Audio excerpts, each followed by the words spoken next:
Okay, we're streaming over. We're getting ready to connect to all of our mystery and thriller friends over on Facebook. This is so exciting. We're all excited to meet you.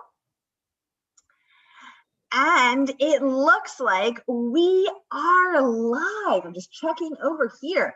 Welcome, mighty mystery friends. I'm your on-air host, Sarah DeVello, and I am thrilled to be hosting Allie Reynolds all the way from Australia today to tell us about her brand new book, Shiver. Allie, welcome. Tell us about your book. Thank you so much. Yes, so my book, Shiver, is published in the US today. I'm so excited. Shiver is set in the French Alps. It starts as 5 former snowboarding friends are invited to an isolated mountaintop reunion. 10 years ago, they were snowboarders training and competing in the tiny resort until tragedy struck. So now it's the off season and the cable car's running just for them. As they go up on the long journey up to the glacier to the reunion venue, there's confusion over who invited them. When they reach the top, the ski lodge there is dark and deserted. An icebreaker game has been laid out for them. The game reveals their darkest secrets and suggests that one of them is a killer. But the cable car's no longer running. There's no easy way down. If they want to survive, they need to find what really happened that winter 10 years ago. Wow, Allie, that's terrifying. Like, I'm sweating just thinking about it. Oh my God, this is so exciting. I can't wait to get into every little bit of that. And I just want to pause and welcome everyone on Facebook. Welcome everybody. Gail says, hi Sarah, an international day. Gail, you're right. Our first guests were tuning in from New Zealand. Now we've got Australia in the house. This is amazing. Hi Rena. Hi, Christy. Hi, Alan. Hi, everybody. So if you've been here before, you know how it works. And if you're new, welcome. We're so happy to have you. This is your chance to chat with our featured author, Allie Reynolds, and ask her anything about her brand new locked room thriller, which is already reminding me of The Shining. I can't wait. And also to ask her anything about her writing, her process, her life in Australia, her past as an amazing snowboarder. What? And as you can see, I've set up a little après snowboarding set here with Pelu the trusty Wonder Pup by my side. So let's go ahead and get right into it. Leslie's saying hi from Alabama. Leslie, welcome. Great to have Alabama in the house. How you doing? So while you're thinking of your questions, I know it always takes me a moment. I have got to share some of Allie's incredible praise because my God, this woman is blowing it up. So Pop, Sugar, and Bustle, 2 of my favorite sites, have named Shiver a most anticipated book of January. Allie, wow, that's amazing. Kirkus Reviews, who the New York Times famously called reliably curmudgeonly, gave this book a starred review, which is amazing praise. And they said, deep in the breathtaking winter bleakness of the French Alps, revenge and perhaps even murder is most definitely afoot. This suspenseful debut thriller by a former freestyle snowboarder contains both style and substance. Allie, wow. Library Journal also gave it a starred review. My God, woman, just stars all over the place, saying a buzzy debut. The story alternates between the present and 10 years prior, ratcheting up the suspense and spooling out a cast of intriguing characters drawn together atop a picturesque yet deadly mountain. Reynolds, a former international snowboarder, delivers the thrills in this must-read debut. The New York Post said, this will chill you to the bone. My God, Allie, this is incredible praise. Tell us, what's your secret? How do you write just a fantastic book? Yeah, thank you. I am just, this year has been like a total dream. I'm just blown away by the things that people have been saying about the book. I've been trying to write novels for more than 20 years. And yeah, 20 years ago, I was a snowboarder and I started writing a mountain set book back then. And I struggled with this book for 20 years and put it aside in about 2018. And yeah, then started writing Shiver, and that one just came smoothly, and it's just really been a dream ever since. Wow. Okay, that's so cool. Well, first of all, let's talk about your past as this amazing snowboarder. I've never even had my feet in skis. I'm scared of breaking my neck. How did you Oh. do all that crazy, dangerous stuff? Yeah, well, I was snowboarding back in the very early years of the sport. So I think my first full winter season was the first year that snowboarding even became an Olympic sport. So really, it was just back in the early days. There was no money in the sport. People were doing it just for the passion. And of course, since then, it's just progressed amazingly. And I'm just, yeah, watching, blown away with what people can do. Yeah. Wow. Oh, that's so cool. And you knew you wanted to set your book in the snowy mountains. Yes, ever since I was there, there was just this amazing white world at the top of the mountain. It's so different to anywhere else, you know, down in the valley, we go to work, we do the chores, and we just have the normal life. And up there on the mountain, it's just a white world where the weather just plays a massive role. You know, there's cliffs and crevasses and avalanches. There's places where you can put a foot in the wrong place and just fall off the mountain. So yeah, it's just a really atmospheric and dangerous world. So I thought it would be a great setting for a thriller. Yeah, absolutely. And so, I mean, it's dangerous there. As you said, you could put a foot wrong, you could, die in an avalanche, or in Shiver, you could get murdered by one of your cabin mates, one of the other guests, your who you think is a friend. But it sounds like you've almost made the weather an extra, another character as well as Yeah. atmosphere. Yeah, I hope so. I hope that helps to add atmosphere because, yeah, nature is king up there, you know, like Mm. there's so much that's out of your control. The weather comes in very fast, changes really fast when you're on a mountain. So a big storm can come in. It can cut you off quite easily. It can cut the road off. It can snow you into a building, maybe with your rivals. So that could be an interesting prospect if you're an athlete.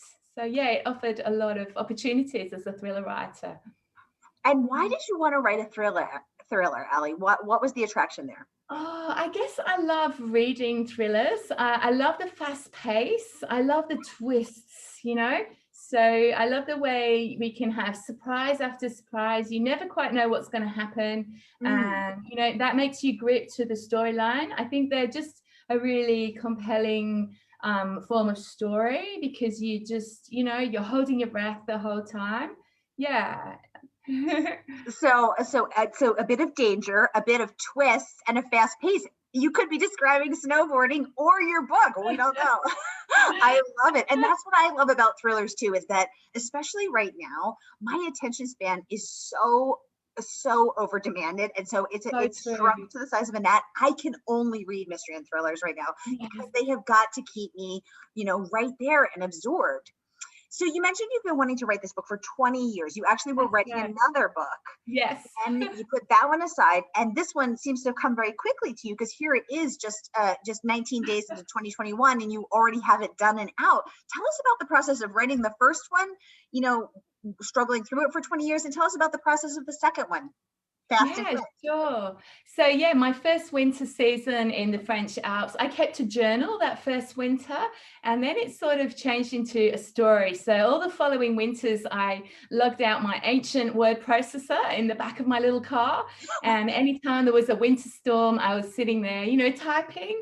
But really, that was my first proper attempt at writing a novel. So the storyline kind of just went on and on. I didn't plan it out at all. And so I wrestled it with a bit. I put it aside and I had to go, I think, at three other books. And then I returned to this mountain set book because I really couldn't get the idea of this setting out of my head. And Mm. I struggled with it. I was pulling my hair out and I just couldn't quite get it, you know, the storyline working. So I never submitted it or anything. I decided my weakness was probably plot. So I decided I'm going to read every book on writing that I can get my hands on. And yeah, so I just became obsessed with story and read lots of craft books, and that helped me so much. I decided I needed to plan my next novel because I thought that was where I was going wrong. So I spent a whole month planning Shiver once I got the idea, and I planned it out onto little post-it notes, which I stuck on a giant whiteboard. There was one post-it for every scene, so there's about 80 post-it notes. There were 2 different colors because my novel is dual timeline. It has now and then 10 years ago. And I spent a long time, days even, just shuffling these little post-it notes about to try to get the right order. I wanted to alternate between the past and the present and gradually reveal the things. And I wanted to end on cliffhangers in each scene to try to, you know, keep the reader's interest. And yes, a month felt like a really long time to spend planning. And I thought, what am I doing? I'm spending all this time. I haven't written a single word. But then once I actually started writing it, it just made it so much easier. The writing process was really smooth. It took me about 6 months to get a full first draft. And I have to edit obsessively as I go along. So really by the time I'd finished the first draft, a lot of it had been edited hundreds of times. And then it went out to some beta reader friends. And yeah, I was getting good feedback. So the submission process happened quite quickly. Oh, I love that. I love that. I want to welcome Carolyn and Kristen and Jane. Jane is saying Shiver is on her to read list. Yeah, Jane, me too. And now it's out in the US and we can read it. So this is so great to have the author right here with us. Let us know what questions you have for her. Allie, tell us the story of the cover and the title. Was this number 1? Was this number 101? Walk us through that. So when I originally wrote it, I called it the icebreaker because the characters at the union find this icebreaker game laid out for them. And really it does the opposite of what you'd want an icebreaker game to do. You know, you hope it breaks the ice and gets them all nice and friendly and warmed up, but instead it reveals some horrible secrets. And then they're stuck with these people knowing their secrets, and it just makes it a really uncomfortable situation. But when I submitted it and found an agent, the agent wasn't sure about the title. She felt it wasn't strong enough. I guess an icebreaker could be a ship. So, you know, a ship that breaks the ice. Yes. So we might have a bit of confusion there. And so we brainstormed other titles. Titles are so hard. We went back and forth a little bit. And then eventually she came up with Shiver at 4 in the morning one day when she couldn't sleep. And I loved it. Oh, wow. So your agent came up with it and then, and then you just knew it was right. Yeah. And I'm so grateful to her. She's just incredible. Now that is dedication, Allie. She's awake at 4 a.m. thinking of you and your book. that is dedication. Now tell us about the cover. The cover, yes. So I'm really thrilled that Shiver will be published in 20 territories now. And it has different covers in most of the territories. So the UK cover is quite different to the US cover. The UK have gone for a very white sort of cover with mountains. And the US cover, we have like a girl with her back and a little cozy ski resort on it. And in some of the other countries, yeah, again, they're very different. One of them, we've just got a mountain with snowboard tracks or an empty chairlift swinging in the wind. So yeah, I love that, all these different covers. Do you have a favorite, Allie? I don't think so, because yeah, I love all of them. They're all great. I know a lot of work has gone behind each one, and I guess each one is designed to suit a slightly different readership in that country. Yes, yes. Isn't it amazing how different they are and what resonates with us? Because I love the American cover. I love the US cover. Oh, thank you. Me too. Jane saying she loves to see covers from other countries. Me too, Jane. And it's amazing how different they are, like what resonates and what works with all the different, different cultures. It's absolutely fascinating. So Allie, what's without giving anything away, what's one of your favorite scenes from the book and why? Okay, so yeah, I think there's not very much sport as shown in fiction. So, and I love a few books that I've read that do have a sports theme. So yeah, I wanted to actually try and give readers the feeling of what it is like to fly above the ice of a half pipe. So yeah, I really enjoy particularly writing some of the scenes set 10 years ago when my characters are athletes, training and competing and doing these really dangerous stunts. And also we've got a few mind games and strategies being played by their rivals at the time, just to make it a little bit extra dangerous. Ooh, I love that. Yes, because for scaredy cats like me, who likes to be curled up in front of the fire with my little cat-sized dog and a good book, who's never going to have the sensation of whizzing down a hill at a breakneck pace, this is a chance for me to snowboard in your shoes. Without hurting yourself or breaking anything. Yeah. And I think without breaking anything. Exactly. This is my shot, Allie. This is my one chance. So I think also, no, go ahead. Sorry. No.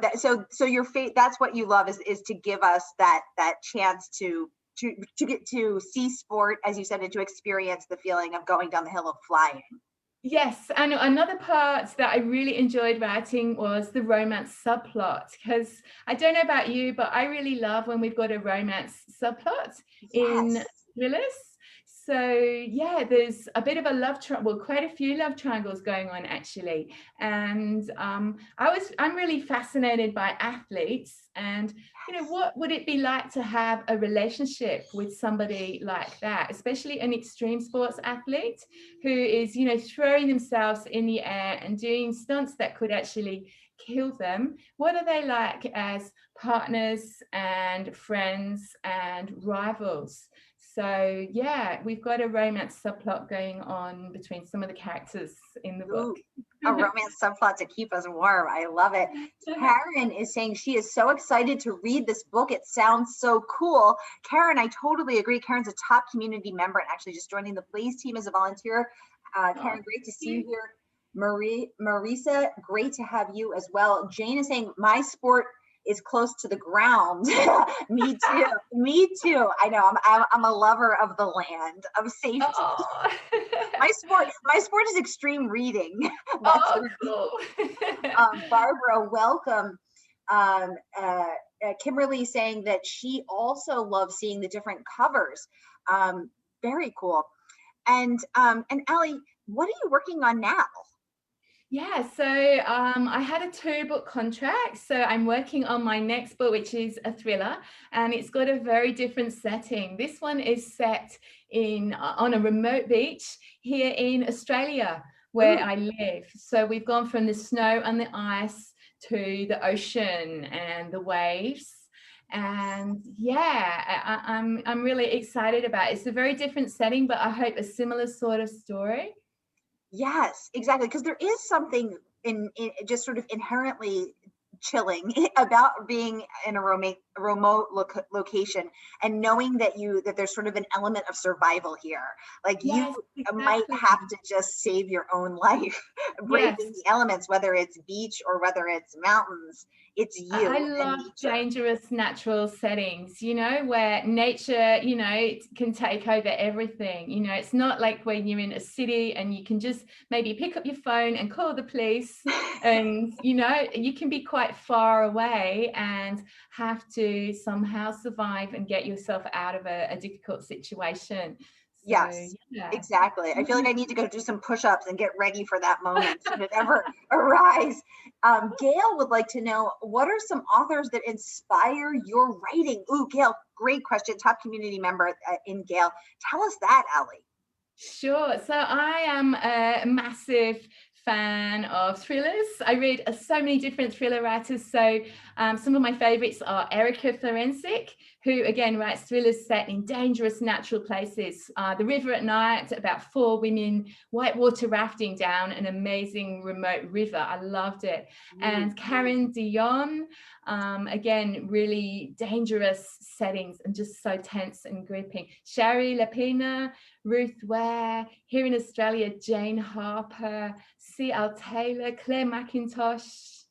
Yes. Oh, fantastic. I love Ruth Ware too. She's actually been on the show. Awesome. She came on last summer and she's coming back in May. We're so excited. Jane Harper's coming on February 2nd. She's fantastic. And I love how she has these tales of survival in the Australian bush, where you have got to carve out your own survival as well. And Karen Dion has also been on the show for for her latest. So she's fantastic. I love all of those. Gail saying today is Edgar Allan Poe's birthday. Very cool. An Oh. original scary writer in him. I love that. So Allie, tell us, what was the hardest part about writing this book and what was the easiest part? That is a hard one. One hard thing actually was I love books with a really strong sense of place. So Yes. I wanted to try and pull that off for Shiver, but Yeah. I was writing most of Shiver in the middle of a Queensland heat wave. So I was literally sitting in as few clothes as possible at my desk, sweating with the fan on full, trying to write about snow and ice and Arctic conditions. So I had to I actually went on YouTube and watched some, snowboarding videos where people had GoPros and they're racing down the slopes, through the trees, and just trying to remember what it was like, because I haven't seen snow for 10 years now.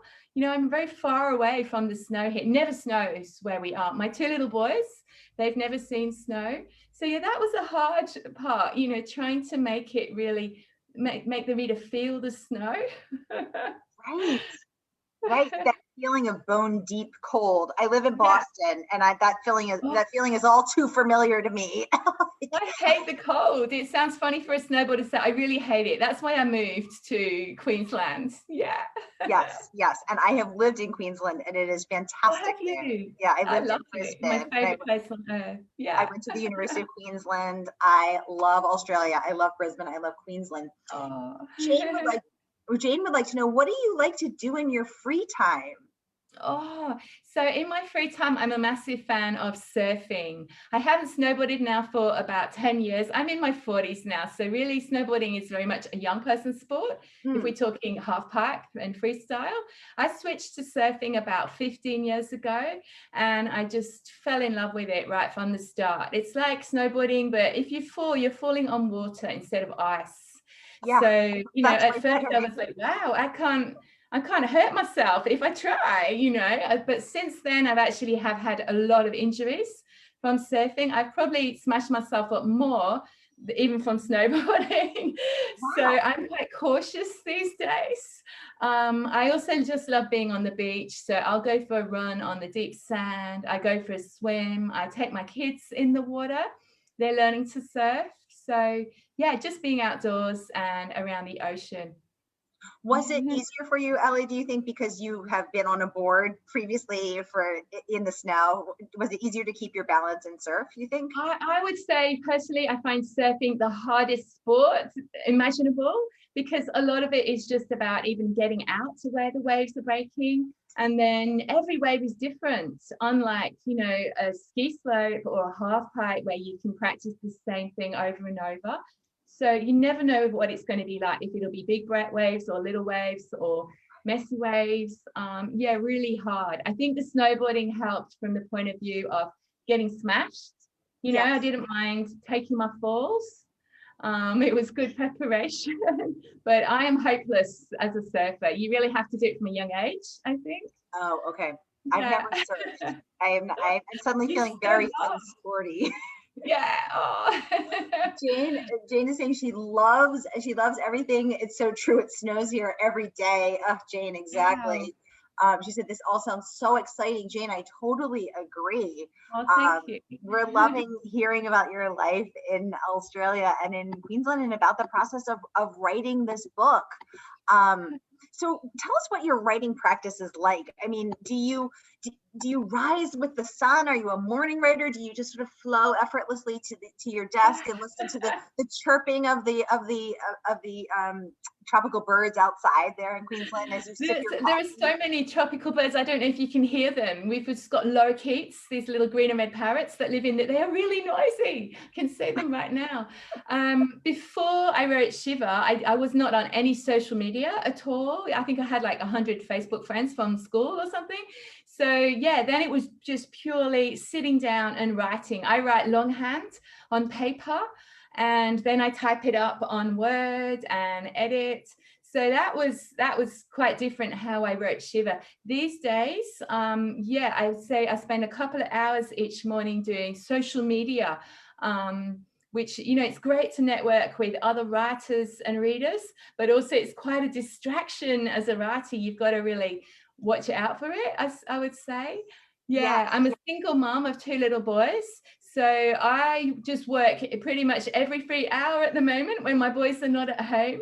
They're really noisy. And yeah, when they're here, I just cannot write at all. We just give up. So yeah, if they're at school or if they're at their dad's, yes, yeah, papers out.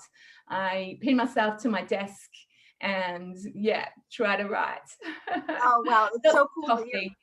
Also so cool that you're a single mom and you're a writer and you're doing all these things. This is amazing. This is really, It's an amazing job to do as a single parent, I'd say, to write at home. I feel really, really fortunate that I'm able to do that while they're little and while they're at school. Yeah, I'm very, very lucky, I know.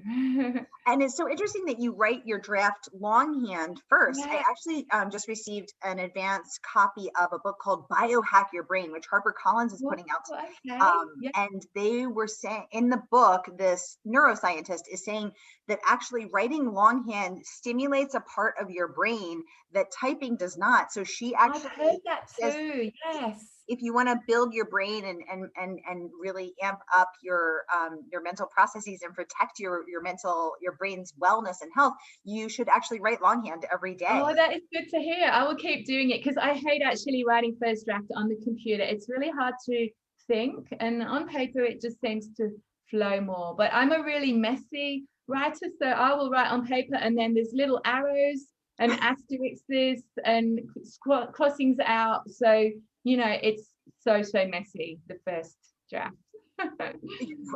Yes, exactly. And I yeah, this is so interesting because I always think it would take so much longer to do it longhand, but I guess if you're getting more efficient because your brain is firing on all neurons, then you're actually becoming more efficient. So that is so cool. So how many would you say you write for an hour at a time, or how long at a time do you write? Time just goes. If I get really into it, I'll sit down and then I'll be like, oh my gosh, it's 4 o'clock. I need to go pick up my kids from, you know, from after school care. So yeah, on a good day, it will be, all day long, just with stopping to eat and drink some more coffee. Yeah. Keeping caffeinated to keep the thoughts going. I love it. Me too. So who's a writer, dead or alive, that you'd love to meet? I would have to say Agatha Christie, because she's just such a classic, isn't she? So many stories, you know, what an amazing brain to come up with all those stories, especially And Then There Were None. So that is probably my favorite novel of all time, just because of the incredible storyline. And yes, what an interesting conversation we could have. Oh my gosh, what an interesting conversation we could have. Oh my gosh, we have just 1 minute left with Allie. If anyone has any last questions for her, just go ahead. I'm monitoring right here, and my partner in crime, pun intended, Kimberly, is also monitoring. Kimberly, thank you so much. Do you have any weird writing rituals? Well, I've tried things. I really struggled to get into book 2, so I tried everything to help. I tried, drinking alcohol does not work at all for me. I know some writers seem to say it helps. Candles, music, no music, earplugs. Earplugs is actually probably what works best for me. Total silence, or noise cancelling headphones. And then also the Pomodoro technique, where you put 25 minutes on a timer and you must sit and work without, even looking up. Yeah. Okay, cool. I love it. So total silence, headphones, and Pomodoro method. Excellent. Yeah. Jane says she would love to